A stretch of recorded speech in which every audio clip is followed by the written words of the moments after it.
What's up, cyber and crypto friends? Hope everybody had a great week this week. Today is Friday, September 20th of 2019, and this is episode 87 of the Cybersecurity and Cryptocurrency Podcast. I'm your host, Eric English. All the views and opinions expressed on this podcast are solely my opinions and do not reflect that of my employer. All right, some pretty cool stuff this week. Most of it today will be about cryptocurrency related news, but I do still have news on a lot of other things as well in cybersecurity. So we're going to talk a little bit about the Google Calendar issue. Also going to talk about smart TVs and what's wrong with those. Also going to talk about a recent payment card breach. And then a pretty cool tool that I found to help you bypass 802.1x protocol on Wi-Fi. So I'll post that in the show notes as well. We'll talk about some more data leaks, of course. Seems to be the norm these days. And last but not least, in cybersecurity, a little bit about Facebook.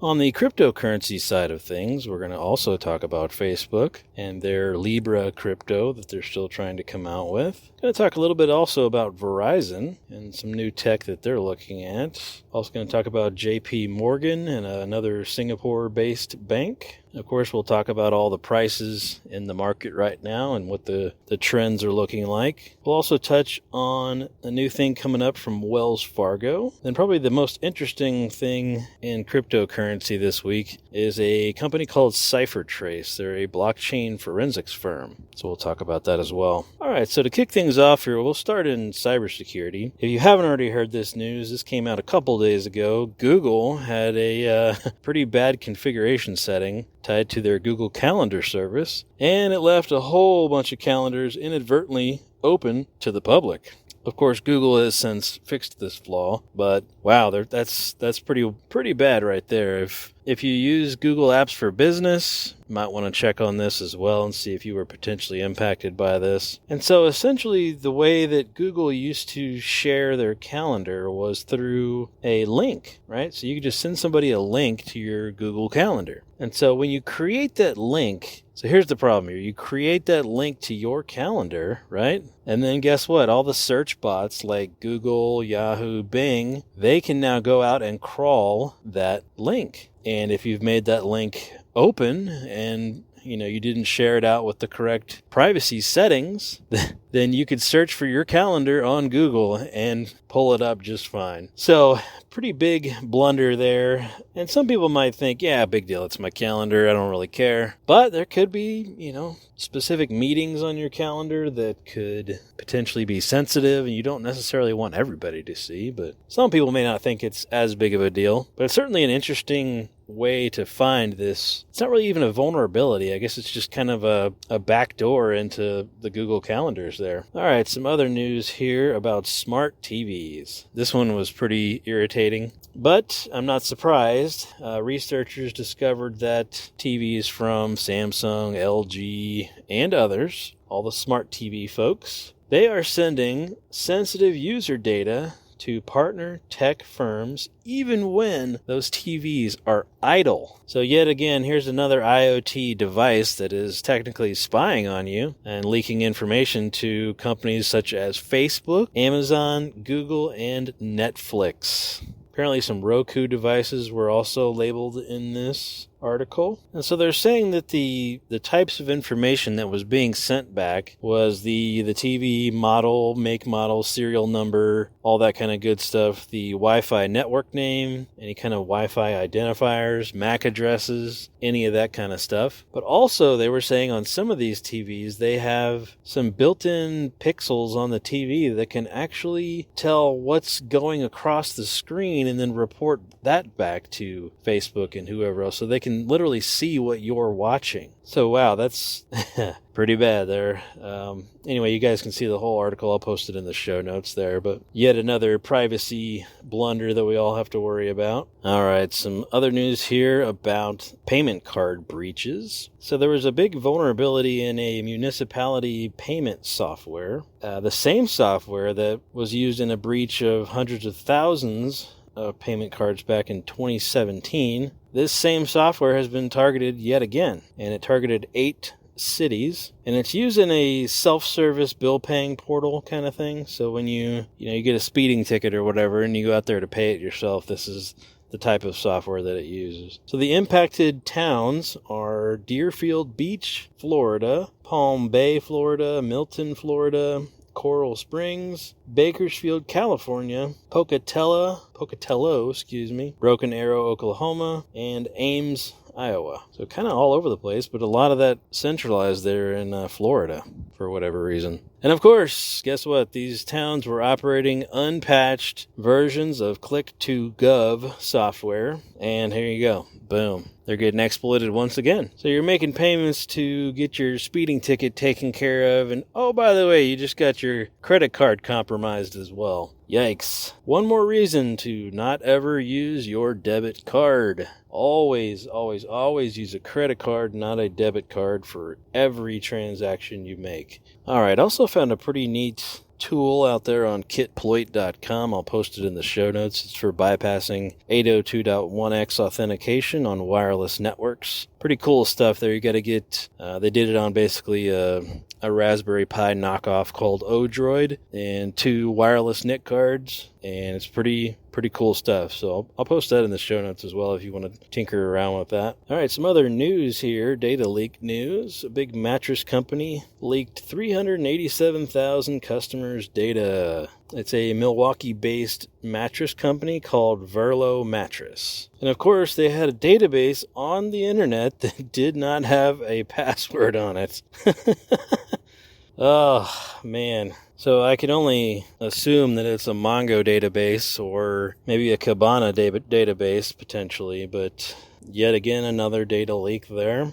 All right, some other news here about Facebook. And the only reason I'm bringing this up is because it seems like it's a repeat story, like we've heard this before from Facebook. They just came out today and said that they suspended tens of thousands of apps which were suspected of hoarding data similar to the Cambridge Analytica stuff. Wow, they're just now decomming these apps? Tens of thousands of these apps were decommed from Facebook. Tens of thousands. And it's been this long after Cambridge Analytica that they're just now doing this. Wow. Well, I think we're a little far behind there, aren't we, Facebook? But it seems like they come out every few months and say this. Oh, we've deactivated all of these fake Facebook accounts. Oh, we got rid of all these fake apps or whatever it is, privacy-related things. It seems to be a monthly story. It just keeps repeating. But tens of thousands of apps were recently decommissioned from Facebook, so you can no longer use whatever those apps were. But of course, it was sending all kinds of private information, anything that you had in your Facebook profile, including phone number, email address, home address, who your friends are, any kind of interests, hobbies, all that stuff. Anything that's on your Facebook profile was being sent back to these app developers. So yet again, another reason to not use Facebook.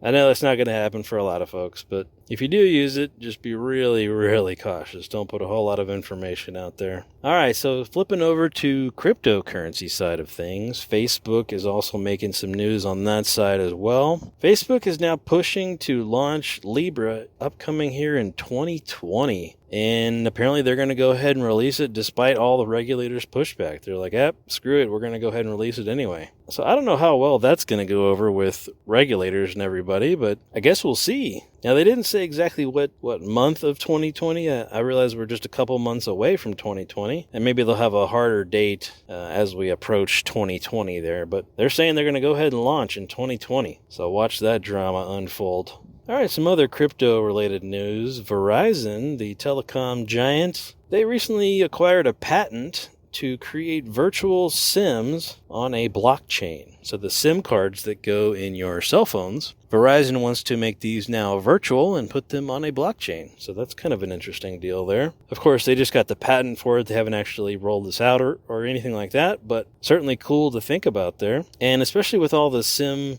card hacks and whatnot that have been going on over the last month or so, the SIM swapping attacks and all that kind of stuff. Hopefully this sort of technology would prevent a lot of that stuff. All right, some other crypto news here. JP Morgan and their new blockchain payment payment network just onboarded its first Singapore-based bank. The Singapore bank is OCBC Bank. So JP Morgan's making quite a bit of headway on this blockchain payments space here.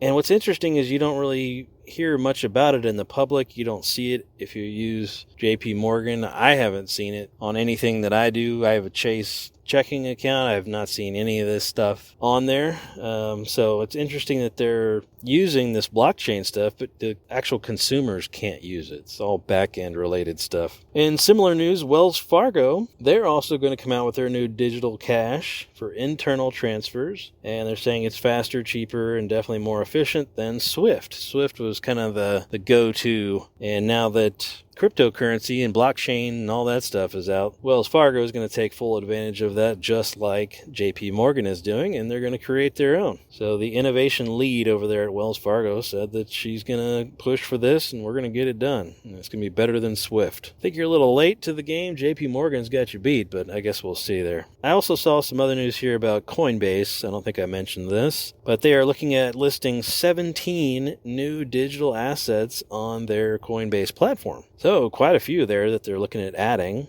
I haven't heard of a lot of these cryptos other than Telegram, which is the newest cryptocurrency from the Telegram folks that make the Telegram app. But some of these other ones were Celo, Chia, Coda, Definity, Filecoin, Handshake, Mobilecoin, Near, Oasis, Orchid, Polkadot, Space Mesh. Haven't heard of any of those, really, but I still don't know how many of these cryptos we need. It just seems like there's a new one every day. How many ways to pay something do we really need? But anyway, that's kind of interesting that Coinbase is finally branching out a little further. They've obviously got the majority of the heavy hitters already, but they're branching out a little bit further there, so that'll be kind of cool. All right, some prices now in crypto. Bitcoin's kind of trading sideways. We're at $10,123 right now. Ethereum has made quite the run. I think last episode I was griping about how low it was, and all of a sudden today it's at 215. I think last episode it was around 170, I want to say, maybe even less. So that's interesting to see that Ethereum's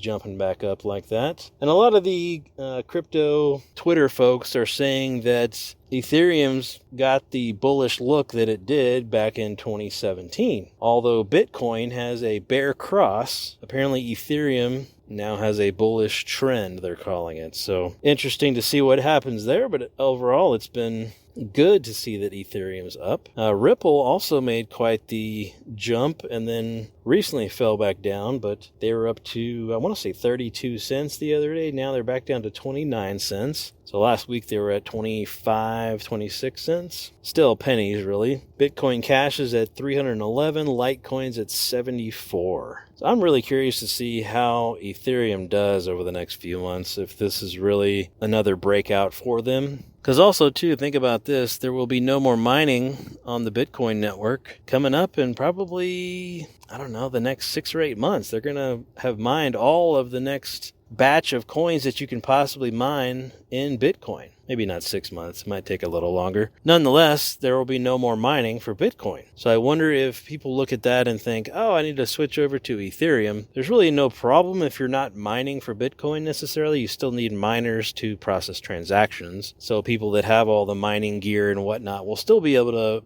run the network and process all the transactions. They just won't be creating any new crypto. They will basically get fees and whatnot from those various transactions as they validate them. And Ethereum 2.0 is still on the horizon as well. They're already talking about their testnet is out. So very, very cool stuff coming from them as well.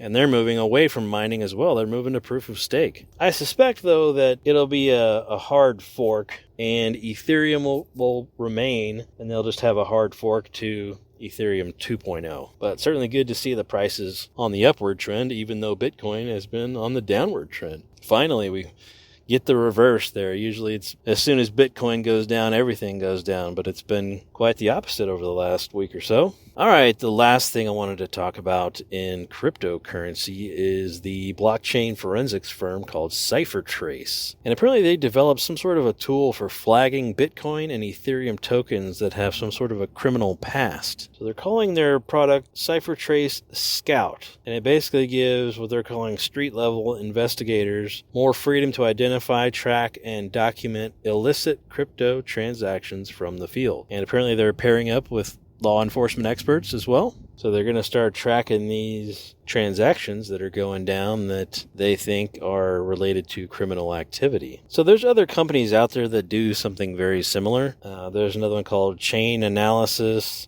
They do a lot of that stuff for the IRS to see who's using cryptocurrency and not reporting it. The FBI has used some of that as well, especially for the ransomware stuff that they're trying to stop. So this isn't anything new necessarily, but it's yet another company doing the same thing. And I've never used any of these tools, but I don't understand or know how they determine where these transactions originated from. I just don't get it, really. How do they know that it's a criminal-based transaction? That's the part that I just don't know. Unless, it's posted on some website as a static Bitcoin address that never changes, then of course they could follow that, any payments to that. But what else would trigger that?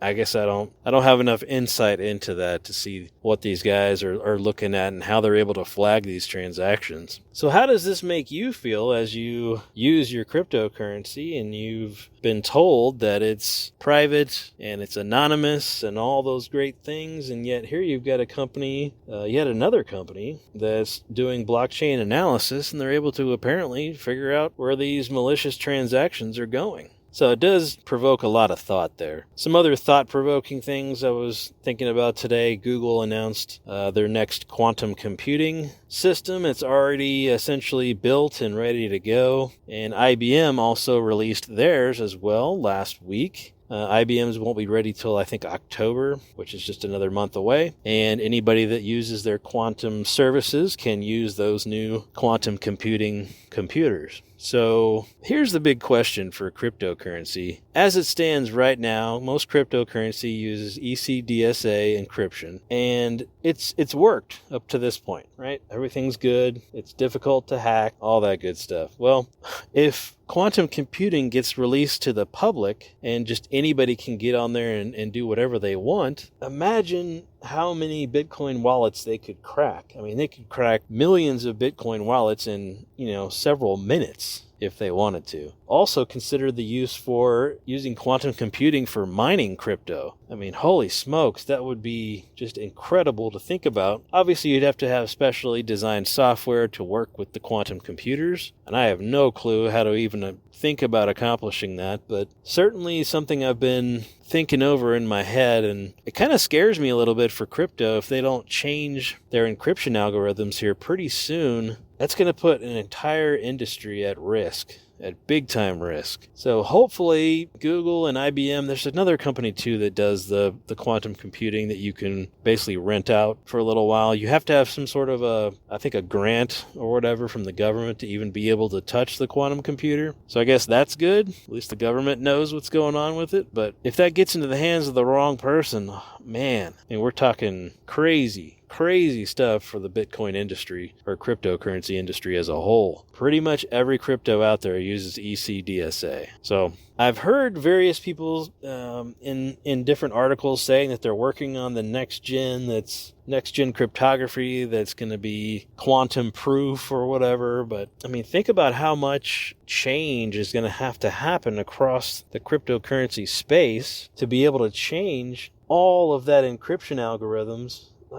There's how many cryptos are out there? There's tens of thousands, right? And if we finally do make this quantum proof encryption algorithm, all of these cryptos are going to have to update to that. That is a huge, huge undertaking, but it will definitely need to be done. And all these spin-off or forks of Bitcoin have just basically stole Bitcoin's code, labeled it something else, and sold it, right? So everybody's using ECDSA. So anyway, hopefully the quantum computing stuff doesn't get into the wrong hands, and hopefully that all stays on the up and up. But as soon as it gets to the public, man, I can't even imagine what that's going to mean for crypto. All right, folks, that's all I've got for today. If you want to follow me on Twitter, I'm at CyberCryptoGuy, at CyberCryptoGuy on Twitter. Check me out on there. I retweet a bunch of the articles we talk about here on the show. Thanks for listening and have a great weekend.